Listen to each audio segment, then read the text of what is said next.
Let me ask you a question. What do your morning coffee, your car, and your phone all have in common? You might say that they're all essential parts of your daily life, which is probably true, but they're also likely connected by one crucial global artery of trade, linking businesses, manufacturers, and consumers all across the world. This is the Suez Canal, arguably the most important waterway in the world. And while you probably already know a few things about it, we're going to tell you the full story. From its brutal construction to its fundamental role in global supply chains and international conflicts, the Suez Canal is a controversial symbol of ambition, exploitation, and power. Hey, I'm your host Regis, and today we'll uncover the dark story of the most important 193 kilometers in the world.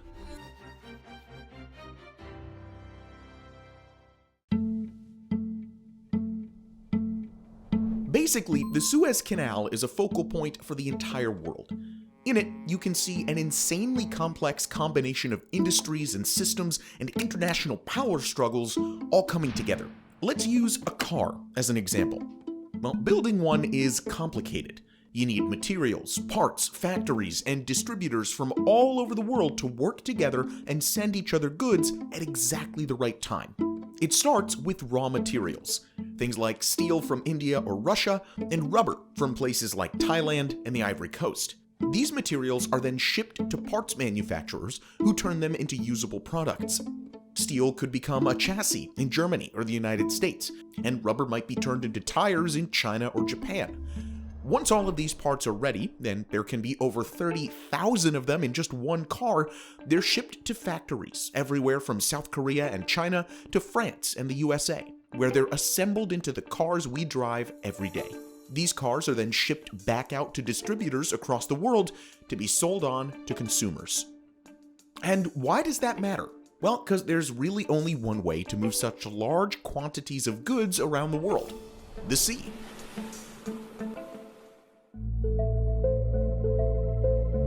Cargo ships can carry loads many magnitudes larger than trains, planes, or trucks. Not only that, but the fuel and labor costs are lower than the alternatives, and there aren't any roads or railways that require maintenance. And the longer the distance, the more cost-efficient seaborne freight becomes. In fact, about 90% of all global trade is done over the sea. And around 12 to 15% of all global trade passes through the Suez Canal. Why? Well, let's take a quick look at the map. You see, for hundreds of years before the Suez Canal was built, any ships making the journey between Europe and Asia had to sail all the way around South Africa, past the Cape of Good Hope. Even for modern ships, that route takes weeks, but the Suez Canal provides a shortcut. Using it, ships can travel between the Atlantic and Indian Oceans and cut out the whole of Africa. The canal cuts through a tiny piece of land right here in Egypt. It's actually the only land bridge between Africa and Asia, and it separates the Mediterranean and Red Seas, which by extension means it separates the Atlantic and Indian Oceans. For modern shipping, the Suez Canal reduces travel time between Europe and Asia by 10 to 12 days compared to the Cape of Good Hope route, making it a no-brainer for transportation companies. Today, 30% of all container traffic and about a tenth of all seaborne oil shipments go through the Suez. That works out to anywhere between $3 and $9 billion worth of cargo every single day. This tool from shipmap.org really puts it into perspective. They track the tens of thousands of cargo ships moving around the world at any given moment.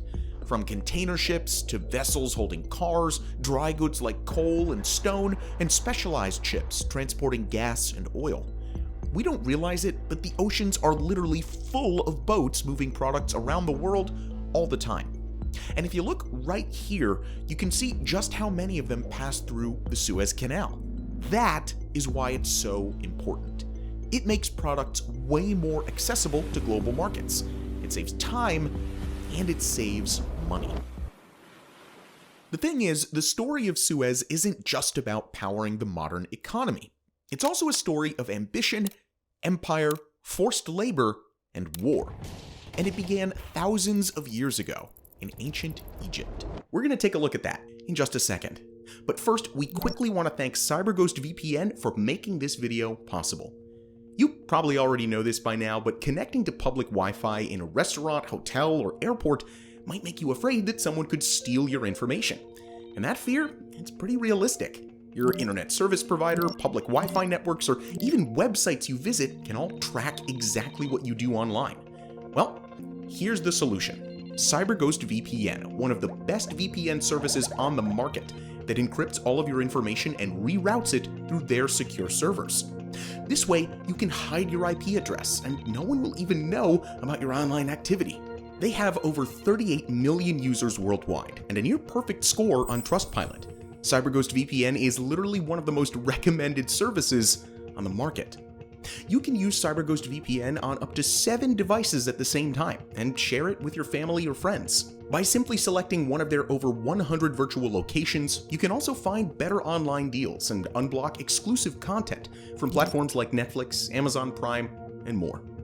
And if you're still not sure, CyberGhost offers a 45-day money-back guarantee. Check them out at cyberghostvpn.com/megabuilds for 84% off and 4 months for free, and start browsing safely. The idea of connecting the Mediterranean and Red Seas isn't new.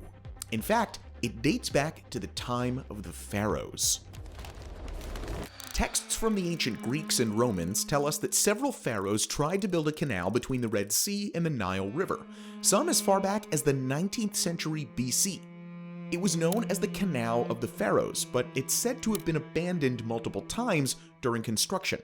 One account describes how Pharaoh Necho II in the 6th century BC gave up the project after 120,000 laborers had died, and an oracle told him that only foreigners would reap the benefits of the finished canal. In some ways, this was kinda true, because the project was more or less abandoned until over 2,000 years later, when Napoleon arrived in Egypt. Like the pharaohs before him, he saw the massive potential of building the canal, and wanted to monopolize the now lucrative trade with India. Napoleon invaded Egypt and started a war with the British and the Ottomans for control over the territory. Over 100,000 people died, only for Napoleon to abandon the project when he realized the time was right for him to return to France and seize political power.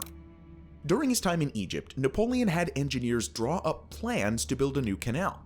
They mistakenly calculated a difference between the heights of the Mediterranean and Red Seas, making the project way too complicated, especially in the middle of a war zone. Despite Napoleon's efforts, the canal as we know it today wasn't actually built until the 1860s, under the direction of French diplomat Ferdinand de Lesseps. Just like in the time of the pharaohs, the canal was dug by laborers, toiling in the sweltering desert heat using shovels and carts. 1.5 million workers are said to have been conscripted to dig the canal, a form of forced labor that was eventually banned shortly afterwards. Up to 30,000 people worked on the canal at any given time, but the brutal conditions, malnutrition, and diseases like cholera made the work unimaginably difficult, and once again, many of them died. Reports vary on the exact death toll, but while some conservative estimates say 3,000, in 1956 the president of Egypt himself, Gamal Abdel Nasser, put the figure at 120,000. It wasn't just a throwaway comment either. Nasser publicly mentioned the death toll in a landmark speech about the Suez Canal.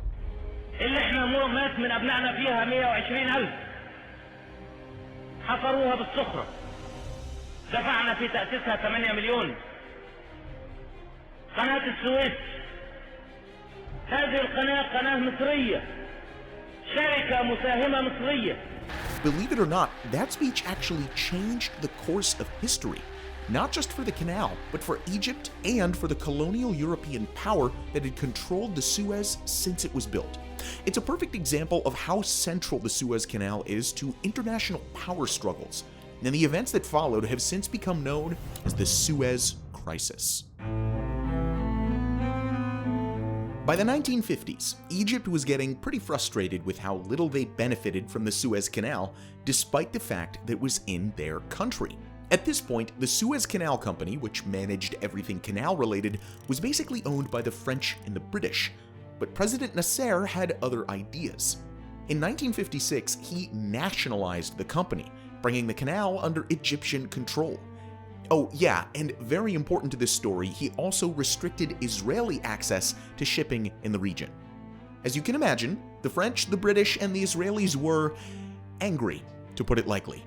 Without discussing anything with the United States or the Soviet Union, the two major global superpowers at the time, they put together a coalition and literally invaded Egypt.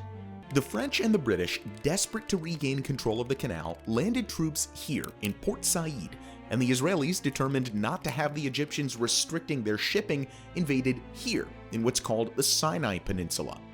The result was basically a standoff across the canal, with the Israelis on one side, the Egyptians on the other, and French and British troops at the northernmost part. The canal became a kind of no man's land in the middle of a war zone, and President Nasser decided that if Egypt couldn't use it, no one could. He had his own ships sunk in the canal to block it and stop any vessels from making the journey through, which is where the United States decided to get involved. They were, to put it mildly, not happy that the Europeans hadn't consulted them before invading, and didn't want any disruption to Suez shipping. Using both political and economic pressure, they forced France and Britain to remove their troops, humiliating them and ultimately marking the end of the European era and the beginning of American world dominance. President Nasser was seen as an anti-colonial hero, and despite a 4-month standoff with the Israelis, the canal eventually reopened the following year, under full Egyptian control for the first time in its history. The event, now known as the Suez Crisis, marked a turning point in world history, and shows us just how important and how powerful the Suez Canal really is. And the crazy part is, that whole thing kinda happened again 10 years later. Except this time, the Europeans knew to stay out of it. In 1967, President Nasser again restricted Israeli shipping, and again, you guessed it, Israel invaded.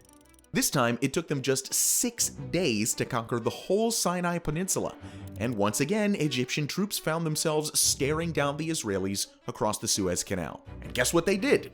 They sunk a whole new load of boats to stop everyone from using the canal.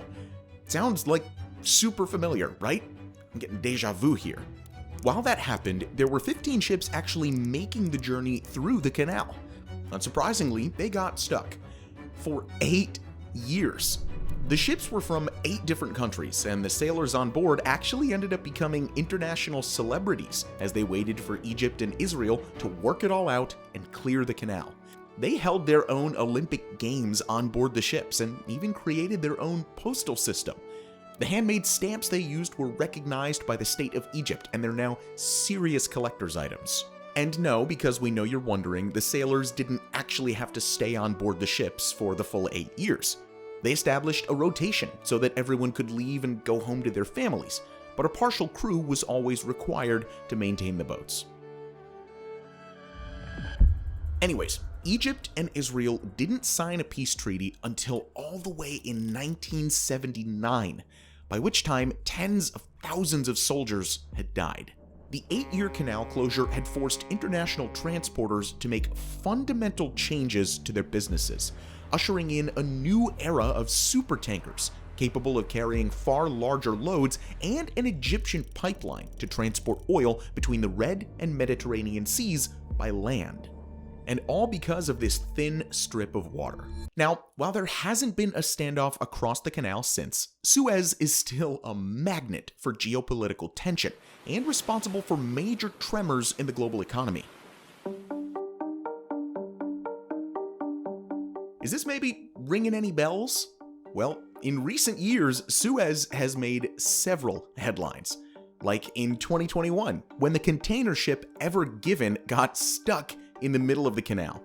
It took a week for normal shipping to resume, but the blockage sent shockwaves around the world. Now it's one of the world's most important shipping routes, and it's blocked. A giant container ship ran aground in the Suez Canal after losing power. Ships are piling up in both directions, billions worth of goods at a standstill. Remember that supply chain that we were talking about earlier? Well, the automobile industry and many others work using what's called just-in-time manufacturing. which basically means that every part, every raw material, every delivery arrives exactly when it's needed. Kind of like Gandalf. It lets businesses save money on warehousing and inventory, but it also means that the whole supply chain is really delicately balanced. A blockage in the Suez Canal is like a domino effect, where not just the businesses who had goods waiting to move through the canal are affected. All the ships that were stuck waiting for the Ever Given to move were going to drop off their cargo somewhere, and then immediately get filled back up with more. That's all they do, right? They just constantly make deliveries, 24 hours a day, 365 days a year. A blockage in one place holds up countless shipments further down the line, which ultimately costs everybody money. There was chaos. A study by Allianz put the cost of the blockage to the global economy at $400 million per hour.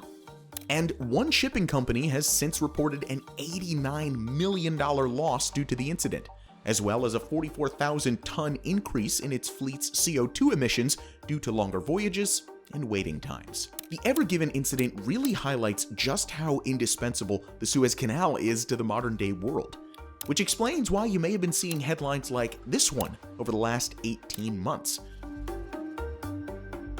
Yep, trouble is brewing once again because of access to the Suez Canal.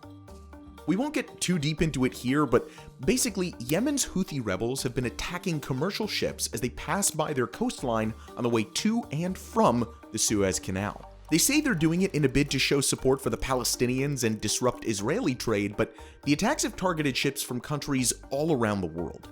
And shipping companies have been forced to respond. They're putting more and more security on their boats, rerouting to South Africa, and paying higher insurance costs, all of which trickle down to raise prices across industries.